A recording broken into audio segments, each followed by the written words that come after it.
Okay, so let's see how to calculate a line integral. Okay, we have so far seen the applications, the definition in terms of a limit and so on, but how do I calculate it, Paco? Tell me. So that's what I'm going to do. Firstly, I have here this golden box which summarizes all that I'm going to say in this video. Okay, this looks like an ugly notation, and this is how books will explain how to do a surface integral. In fact, that's how Wikipedia explains it. Okay, it's the equation you see here. So it's the common explanation. But as I did with surface integrals, I'm going to give you a step-by-step recipe that you can follow, and this recipe includes everything that is written here. Okay, so let's see the step-by-step recipe. First step, I think you will be able to guess it. Find the parametrization of the curve.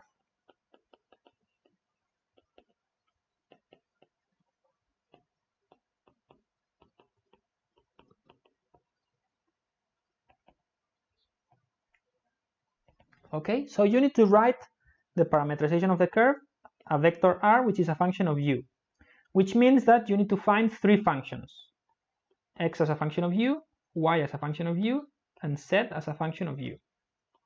Okay, this is if we are in three-dimensional space. If we are in a 2D problem,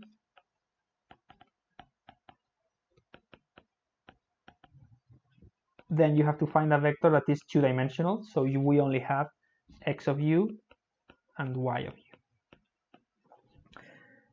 Surprisingly, sometimes lots of students get stuck on finding a parametrization of the curve. Please go back and review the examples that I gave you. So examples for circles, spirals, and springs, and also example when the curve is a function. So then you have to do this, or an example which is the simplest one. When the curve is a straight line between 2 points A and B, you can find the parametrization doing this trick. Okay, so that is the first step. Remember that if you are using this trick, A and B will be vectors, a column vector x, y, z. So if you calculate this, you end up with a column vector, which each component being a function of u, and that is going to be your parametrization r of u. Okay, maybe I could add it here, that r of u ends up being x of u, y of u, and z of u, which I could write explicitly in terms of a and b. So this would be ax plus u bx minus ax, ay plus u by minus ay, and az plus u bz minus az. So you can see that this is a function of u, which is x, this is y as a function of u, and this is z as a function of u. Okay, I simply substituted a equals ax, ay, az, and b equals bx, by, bz, and I did these operations. So that should be very easy, finding the parametrization of the curve. And that's step one. Also, please find the limits. So u between a and b in general. Okay. Next step is to find dl. Okay, so dl, which is the differential of length, we need to find it.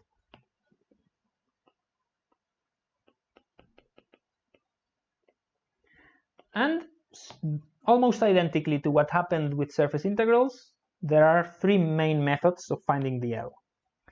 The first method is to remember it or look it up.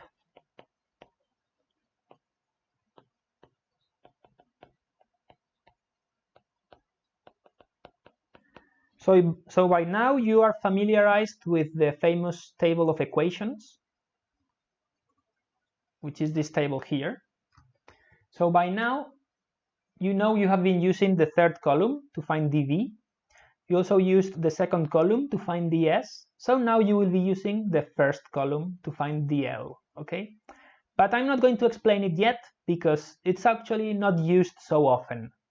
It's easier to use the other two methods most of the time to find dl, okay? But later I will do examples where I will show you how to use the table. A second method is to find it by geometrical intuition.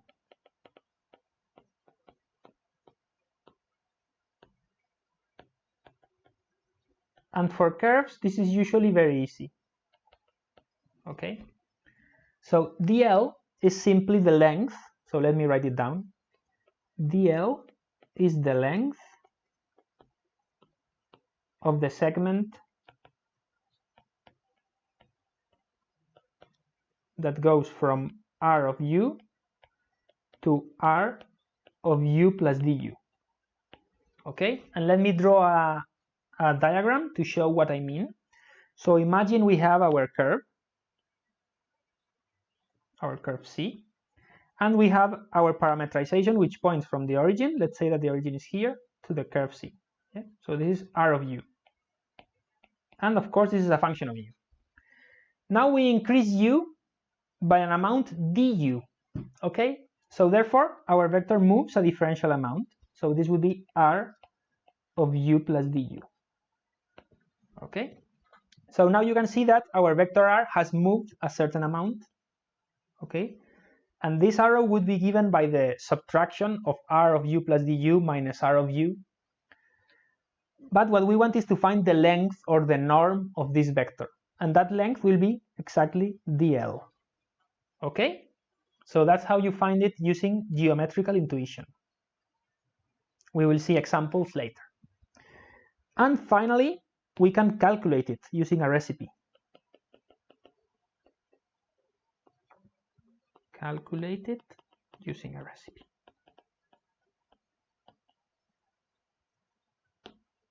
And the recipe is very simple, because if you think about it, we are literally calculating the norm of the subtraction of these two vectors. Actually, if I write it here, so dl is the norm of the subtraction of these two vectors, r of u plus du minus r of u. So does this ring a bell? So if you think about it, this is actually very similar to the definition of a derivative, right? So the definition of the derivative of dr with respect to u, the definition of it was r of u plus du minus r of u divided by du, right? That's the definition of the derivative in the limit when du goes to 0.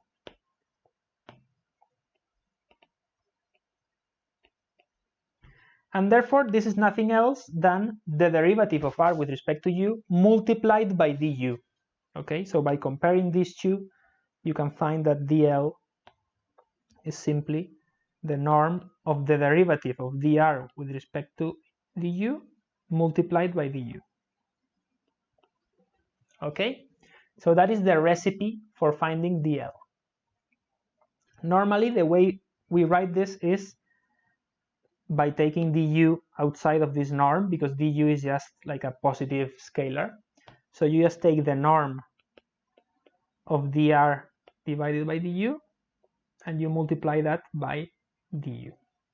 And this norm of dr by du, you already have seen that.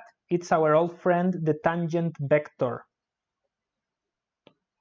The tangent to a curve, for example, if u was time, if the parameter was time, this vector is simply the velocity. Okay, so therefore we just have to calculate the length of the velocity. So it's equal to the tangent vector. So this is very, very easy to calculate, because you have the function r of u, you calculate its derivative with respect to u, and you get a vector, which is our tangent vector, and that vector you calculate its norm, and the result you multiply it by du. Okay? It also makes perfect sense that if you know the velocity of the fly at this point, and you multiply it by dt, the differential of time, you find the length that the fly has advanced, because the length is equal to the velocity times the time. Okay, and you just have to find the norm of that vector. Okay, so that's how to calculate dl using the recipe. And maybe I should write this as a golden box, because it's very important. Okay, once you have found dl, we have to move to step 3, which is evaluate f of r at the curve.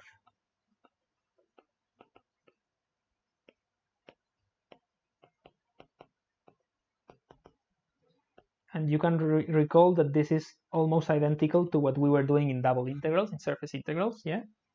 So we have our integrand is f of r dl. So we just have to evaluate the integrand, yeah? So f of r dl now becomes, so f is a function of r, so we just have to substitute r of u, okay? So if the function has x, y, or z, x has to be substituted by the function of u, y has to be substituted by the function of u, and z has to be substituted by the function of u, given by the curve parametrization, okay? Exactly the same as we were doing for surface integrals. So we cannot have x, y, and z in the integrand. We need to make sure we substitute them by the function that depends on u, okay? While dl is now substituted by the norm. So let's call this norm, let me get some space. Okay, I have made that smaller. So let me call this norm of tau as some function g of u times du, yeah? So now dl, we can substitute it with g of u times du, okay? So now by the end of this step 3, the integrand, which was f of r dl, must now be equal to a function of u times another function of u times du. So it only involves, integrand only involves the parameter u plus constants.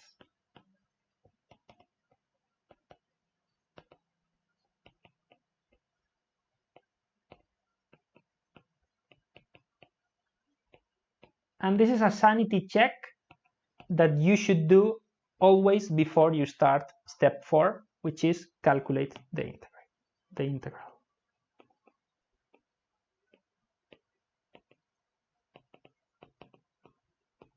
So at this point it's really easy because you have that your integral of f of r dl, you have written it as f of u times g of u times du, where this is dl, yeah, and this is the function evaluated at the surface. So everything is a function of u, so this is just the integral of some function of u. Let's call it hu du. And you know the limits of u because in step 1 you found the limits from a to b, so those are the limits that you need to calculate. And this becomes an old boring integral like in last semester, okay?